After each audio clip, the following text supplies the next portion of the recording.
What stops people coming to coaching? Usually themselves, and there are a number of reasons. The first one is personal inhibition.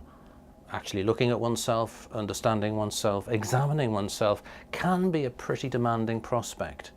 It can be much easier to get involved in other day-to-day distractions, such as you're too busy at work, you have too many family commitments, or simply you prefer a round of golf or some other distraction that would make you move away from and distract yourself from looking at who you are, what's important, what your work is, what your hopes are for yourself, for your family, in your life, and for those of your company.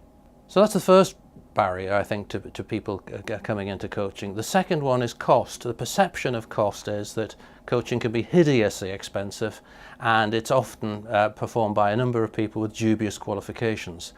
I guess the flip side is, what if one doesn't invest in oneself? What's lost? What human potential? What opportunities? What opportunities for personal growth, for organisational growth, for the creation of jobs and wealth, for the creation of happiness and heritage going forward is lost by that failed investment. So the cost per se, I would argue, in coaching is always that one should see it as an investment rather than an expense, and it should not be a barrier. And indeed most good coaches will find pricing strategies that enable that to happen.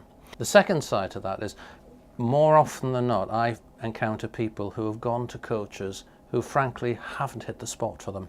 There's either not been a mutual rapport or a compatibility.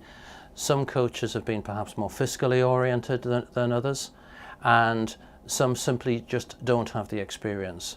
So it's really important when you're choosing a coach to find someone who you can be confident in, who has the relevant experience, who has the relevant understanding, but most importantly fits with you, so you can be comfortable with the process, and that investment I've just referred to actually makes sense in what is an enjoyable, beneficial process that can make all the difference in your life and work.